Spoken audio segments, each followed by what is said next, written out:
Assalamualaikum warahmatullahi wabarakatuh. Kabajamtootaaf jaallatamtoota ilmaan Oromoo. Nagaan keessan isiniif baay'atu isiniin jedha. Har'a waa'ee siyaasaa waan adda addaa otoo hin taane rakkoo uummata keenya irraa dubbachuufan dhufe. Rakkoon bakka hundaan nutti hammaatee jira jechuudha Oromoo kiyya. Kabajamtootaaf jaallatamtoota ilmaan Oromoo rakkoon har'a an dubbachuu dhufe kun rakkoo uummatumti baay'een dubbataa jirudha. An waa qophaa kootti wanti hin dubbadhu hin jiru akkuma nama tokkootti dirqama koo demba hadhaadhaan numan dubbataa jira takkaas callisee hin beeku waan ta'eef numa dubbanna. Waa'ee obboleewwan keenya Suudi Arabiyaa mana hidhaa sana keessatti onneen dhoohee kaan finyoodhaan of fudhee of ajjeesuu sana dhageessanii jirtu. Namni hin dhageenya hin jiru. Mee warri hin dhagahin yaa warra aangaa'ota mootummaa yaa warra humni keessaa waan kanaaf furmaata gochuu danda'u adaraa isin itti himne dubbii siyaasa keessaa ba'ee wal qeequu wal arrabsuutu hin taane yaa mootummaa Itoophiyaa lubbuu ijoollee kanaanuuf baraari adaraa. Nama 100 oltu mana hidhaa keessatti dhumaa jira. Kaleessa qofa nama meeqatu mana hammaamaa keessatti uffannise mana hidhaa Suudi Arabiyaa keessatti jechuudha. Dheengadda onneen dhoohee akkasitti dhiigni. La hawla wala quwwata illa billahi al-aliyyil azim. Itoophiyaa keessatti akkasuma ni beelaan dhuma. Yaa uummata Itoophiyaa maali dallansuun rabbiin akkana nutti dallane jamaa? Maali garuu haddii kana garaa jabaachuun? Yaa mootummaa waan danda'amu hunda godhe ummata Suudi Arabiyaa mana hidhaa sana keessatti dhumaaruuf furmaata godhe dira. Wallahi garaa imimmaan qabachuun dandeessanu viidiyoo ijoollee mana hidhaa Suudi Arabiyaa keessaa bahaaru yoo agartan wallahi imimmaan qabachuun dandeessanu wallahi kaan cittoon qaama isaa fixee jennaan ibiddaan jechuudha akkaata ammaan kan hin dubbataa jiru warra viidiyoo sana arge warra akkuma hootii sagalee ta'utu hin taane warra xiqqoo waan kanaaf furmaata kaa'uu danda'u yoo jiraate viidiyoo sanallee ilaale yoo garaa laafe yoo namummaan itti dhagahame jechuudhaan dubbachuu jira malee hundi keenya rakkoo hin beekna rakkoo achi keessaa namni argaa hin jirre hin jiru nama itti waggaa 3 guutuu sagalee ta'a baane ta'a sarara geenya boris hin taanaaf obboleewwan keenya callisuu filannee miti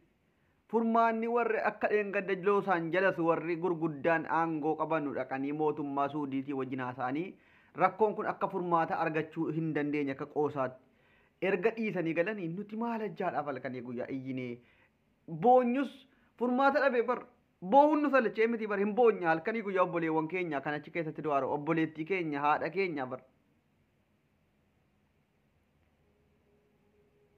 wama goonu dhabne meeme wama goonu kan waliin mari'anneerras guruuppii hiine obboleewwan keenya kanaaf wanti nuti godhin hin jiru furmaata dhabne yaa rabbi mootummaa kana nurraa jijjiiri jennee dhadhabne gaayaa yoo waan mootummaa kanaan sababa siyaasaatiif ijoolleen kun achi keessatti zabamaa jiraatte mootummaan kun sababa ijoollee kana aangoo gadi dhiisee ijoolleen kun furmaata argatti taanaan gadhiisuu qaba ture. Lubbuu nama 100 bar hin gadde mootummaan Morookoo bar lubbuu nama tokkittiitiif guyyaa 5 bakkee bulanii bar uummanni Morookoo guutuun halkanii guyyaa lubbuu daa'ima waggaa 5 nama tokko nama guddaa nama beekamaa miti bar. Lubbuun nama qaaliidha gatii qabdi beektoo kan keenya nama 100 oltu qaneetti mana hidhaa keessatti hammaama keessatti uffannisa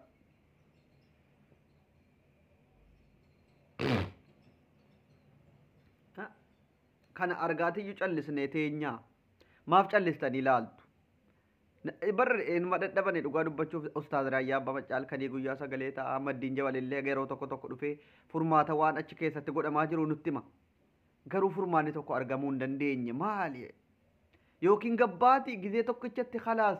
saba akkanaatiif bahuu hin dandeessanu jechuun ijoollee abdii kutachiisaa khalaas jarri achi keessa ta'anii abdii amma bar achi keessa qalbiin jira tarii nama nu dhagahu jira jechuun cinqamaa jiru bar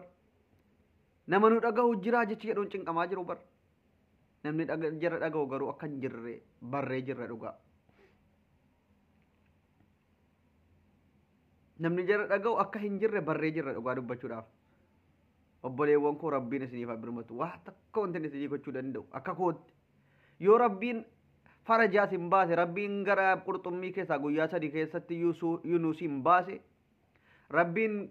dukkana biirii sana keessaa Yuusuf hin baase furmaata isiniif godhee maatii keessanitti gammachuu yoo isin deebise malee wallahi nuti wamaa gochuu sagalee immoo isiniif taana sa'aatii 24 isiniif taana nuti furmaata fida taanaan waggaa 3 isinii gochuu hin dadhabne nuti kiisii gurraacha sanii wajjin uffanneetiyyuu tiiktookii feesbuukii irraa iyyaa jirra.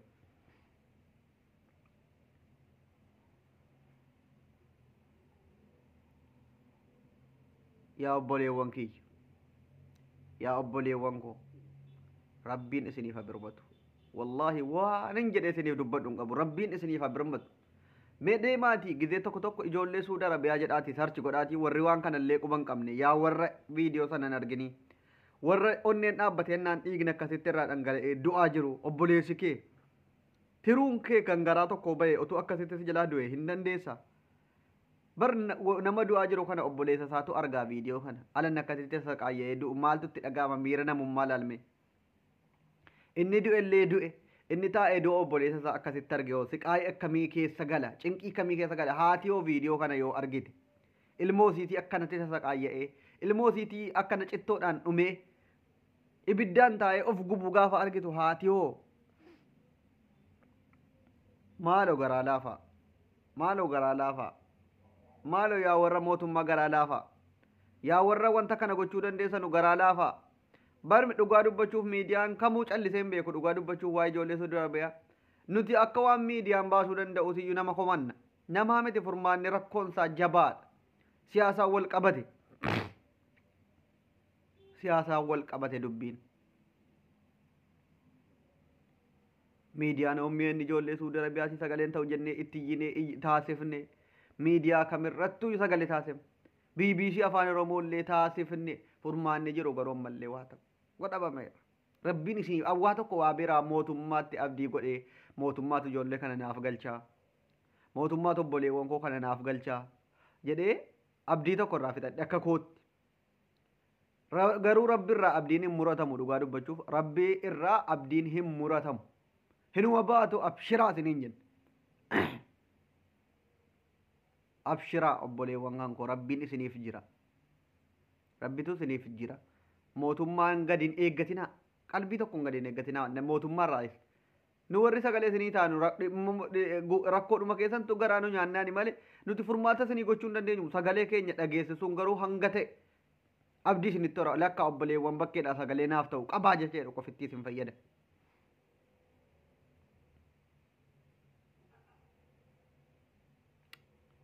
An akkanatti dubbadhu narkaa bade akkaataatti dubbatantu sirkaa bade bar garaasi nyaataa rabbiin furmaata isiniif haa godhu abshiraa rabbi jira hundinuuyyuu guyyaa isaa eeggate numa darbaa rabbiin isinii wajjin haa ta'u obboleewwan kankoo du'aa godhaa fi maaloo du'aa godhaa fi obboleewwan koo na jalatti argamtan galatooma.